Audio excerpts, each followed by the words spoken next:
اللہ الرحمن الرحیم۔ قوم لوط جنہوں نے ایسی برائی کو ایجاد کیا جو ان سے پہلے دنیا میں کسی قوم نے نہ کیا تھا، ایسی بدکاری جس کی مثال تاریخ میں کہیں نہیں ملتی۔ اس قوم نے ایسا کیا کام کیا تھا اور ان کا کیا انجام ہوا؟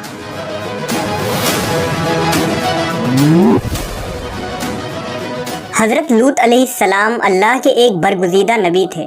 آپ کے والد کا نام ہاران تھا جو تاریخ کے بیٹے تھے۔ آپ کی پیدائش عراق کے قدیم شہر ار میں ہوئی تھی۔ اس شہر میں ابراہیم علیہ السلام کا مسکن تھا۔ دراصل لوط علیہ السلام کے والد ہاران حضرت ابراہیم کے سگے بھائی تھے، یعنی حضرت لوط علیہ السلام حضرت ابراہیم کے بھتیجے تھے۔ چونکہ حضرت لوط علیہ السلام کے والد ان کے بچپن میں ہی انتقال کر چکے تھے، لہذا حضرت لوط کو حضرت ابراہیم نے بیٹا بنا کر پالا تھا۔ آپ حضرت ابراہیم پر سب سے پہلے ایمان لانے والوں میں شامل ہیں۔ آپ حضرت ابراہیم کے زمانے میں اہل سدوم کی رہنمائی کے لیے نبوت کے منصب پر فائز ہوئے۔ حضرت لوط کے بہت سارے معجزات ہیں۔ آپ جس وقت بارش کے لیے دعا کرتے تھے تو آسمان بادلوں سے بھر جاتا اور خوب بارش ہوتی تھی۔ حضرت لوط جس پتھر پر سر رکھ کر سوتے، اس پتھر پر آپ کے سر مبارک کا نشان بن جاتا تھا۔ سدوم وہ علاقہ تھا جہاں لوط علیہ السلام مبعوث فرمائے گئے۔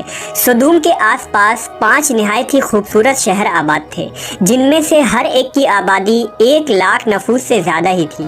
یہ علاقے نہایت ہی سرسبز و شاداب اور قدرت کی فیاضی کا حسین شاہکار تھا۔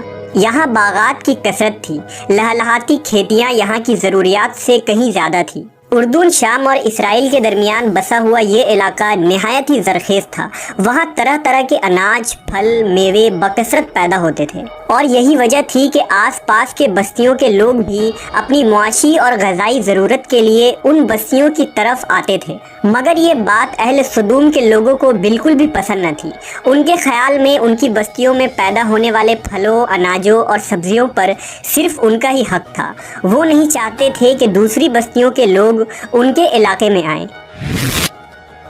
ایک دن سدوم کے لوگ اس بات پر غور و فکر کر رہے تھے کہ باہر سے آنے والے لوگوں کو یہاں آنے سے آخر کیسے روکا جائے کہ ابلیس ایک بزرگ کی شکل میں ان کے محفل میں آیا اور کہا، اگر تم ان سے پیچھا چھڑانا چاہتے ہو تو میرے کہنے پر عمل کرو۔ اس اجنبی بزرگ کی بات لوگوں نے بہت توجہ سے سنی۔ ابلیس نے کہا، میں کل بتاؤں گا۔ دوسرے دن ابلیس ایک خوبصورت جوان لڑکے کی بھیس میں آیا اور انہیں اپنی عورتوں کے بجائے مردوں کے ساتھ فعل بد کرنا سکھایا۔ ابلیس نے کہا کہ اگر تم ان بستیوں کے لوگوں سے نجات چاہتے ہو جو تمہاری بستی میں آ جاتے ہیں تو ایسا کرو کہ جب بھی کوئی شخص تمہارے علاقے میں آئے تو تم لوگ زبردستی اس کے ساتھ اپنی خواہش پوری کرو۔ اس طرح یہ لوگ اس بستی میں آنا چھوڑ دیں گے۔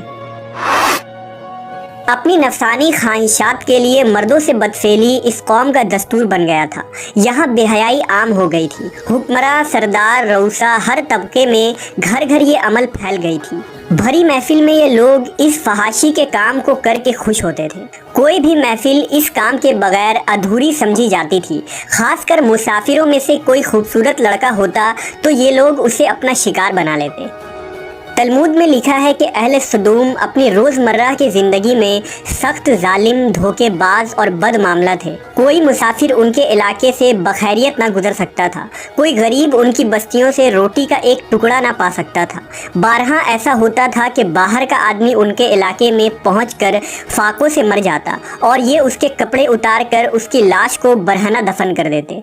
اپنی وادی کو انہوں نے ایک باغ بنا رکھا تھا جس کا سلسلہ میلوں تک پھیلا ہوا تھا۔ اس باغ میں وہ انتہائی بے حیائی کے ساتھ اعلانیہ بدکاریاں کرتے تھے۔ حضرت لوط علیہ السلام نے انہیں توحید کی دعوت دی اور بدکاری کے اس گھنونے عمل سے توبہ کرنے کا حکم دیا۔ حضرت لوط نے کہا، تم بے حیائی کیوں کرتے ہو؟ کیا تم عورتوں کو چھوڑ کر لذت حاصل کرنے کے لیے مرد کی طرف مائل ہوتے ہو؟ حقیقت یہ ہے کہ تم احمق لوگ ہو۔ حضرت لوط اہل سدوم کو دن رات واعظ و نصیحت کیا کرتے، لیکن قوم پر اس کا کوئی اثر نہ ہوا، بلکہ وہ بہت فخریہ انداز میں یہ کام کرتے تھے۔ انہیں حضرت لوط کا سمجھانا بھی برا لگتا تھا، لہٰذا انہوں نے صاف صاف کہہ دیا کہ اگر تم ہمیں اسی طرح برا کہتے رہے اور ہمارے کاموں میں مداخلت کرتے رہے تو ہم تمہیں اپنے شہر سے نکال دیں گے۔ حضرت لوط نے نصیحت و تبلیغ کا سلسلہ جاری رکھا، لہٰذا ایک دن اہل سدوم نے خود ہی عذاب الہی کا مطالبہ کر دیا۔ اللہ تعالیٰ نے اب تک ان کے اس بدترین فحاشی اور بدکاری کے باوجود ڈھیل دے رکھی تھی، لیکن جب انہوں نے حضرت لوط سے ایک دن کہا کہ اگر تم سچے ہو تو ہم پر عذاب لے آؤ، لہٰذا ان پر عذاب الہی کا فیصلہ ہو گیا۔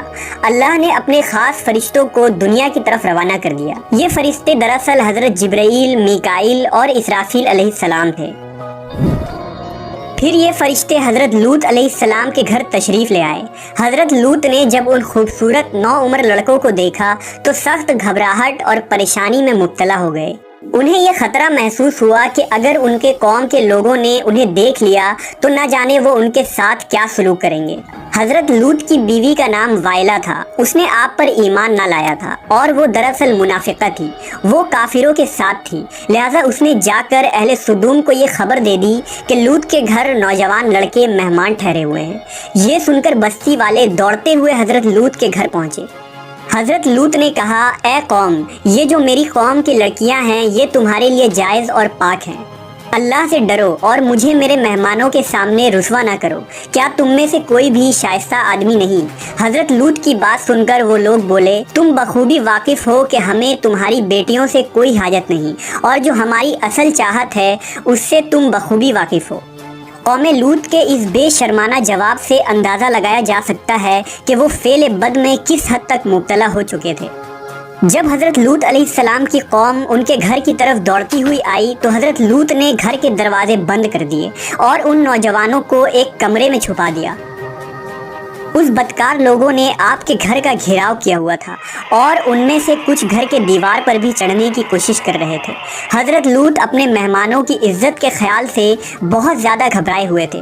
فرشتے یہ سب منظر دیکھ رہے تھے۔ جب انہوں نے حضرت لوط علیہ السلام کی بے بسی اور پریشانی کا یہ عالم دیکھا تو حقیقت سے پردہ اٹھاتے ہوئے یوں فرمایا، اے لوط، ہم تمہارے رب کے بھیجے ہوئے فرشتے ہیں، یہ لوگ ہرگز تم تک نہیں پہنچ سکیں گے۔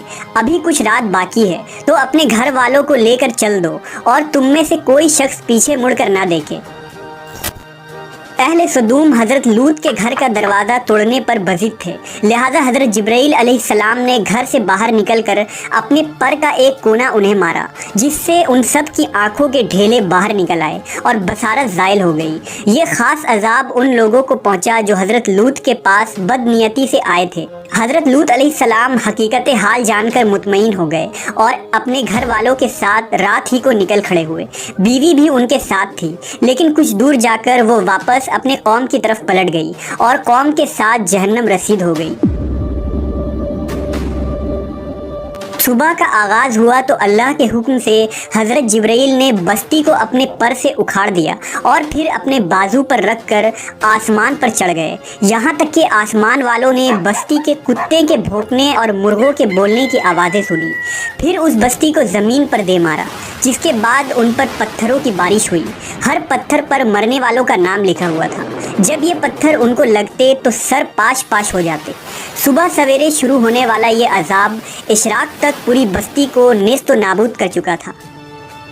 قوم لوط کی ان خوبصورت بستیوں کو اللہ نے ایک انتہائی بدبودار اور سیاہ جھیل میں تبدیل کر دیا، جس کے پانی سے رہتی دنیا تک کوئی فائدہ نہیں اٹھایا جا سکتا۔ سمندر کے اس خاص حصے میں کوئی جاندار، مچھلی، میڈک وغیرہ زندہ نہیں رہ سکتے، اس لیے اسے ڈیڈ سی یعنی بحر مردار کہا جاتا ہے، جو اسرائیل اور اردن کے درمیان واقع ہے۔ ماہرین آثار نے 10 سالوں کی تحقیق و جستجو کے بعد اس تباہ شدہ شہر کو دریافت کیا تھا۔ تحقیقات سے پتہ چلا تھا کہ اس شہر میں زندگی بالکل ختم ہو چکی ہے۔ اس شہر کے راستے اور کھنڈرات کو دیکھ کر آرکیولوجسٹ نے یہ اندازہ لگایا کہ جب یہ شہر تباہ ہوا تو اس وقت لوگ روزمرہ کے معمولات کے کاموں میں مشغول تھے اور یہاں زندگی اچانک ختم ہو گئی تھی۔ اہل سدوم جنہیں پتھر بنا دیا گیا تھا، ان کے بت ابھی تک بحر مردار کے پاس موجود ہیں، جو تا قیامت لوگوں کے لیے ایک عبرت ہے۔ آج یورپی ممالک میں انسانی آزادی کے نام پر اس بدکاری کی اجازت دی جاتی ہے اور اس فحش عمل کو فخر سمجھا جاتا ہے، مگر حقیقت یہ ہے کہ ہم جنس پرستی بالکل فطرت کے خلاف ہے، جس سے انسانی معاشرہ تباہ و برباد ہو جاتا ہے۔ روایتوں کے مطابق ایک مرتبہ حضرت سلیمان علیہ السلام نے شیطان سے پوچھا کہ اللہ کے نزدیک سب سے بدترین عمل کیا ہے؟ ابلیس بولا، جب مرد مرد سے بدفعلی کرے اور عورت عورت سے خواہش پوری کرے۔ حضرت ابن عباس سے روایت ہے کہ رسول اللہ صلی اللہ علیہ وسلم نے فرمایا کہ اس شخص پر اللہ پاک کی لعنت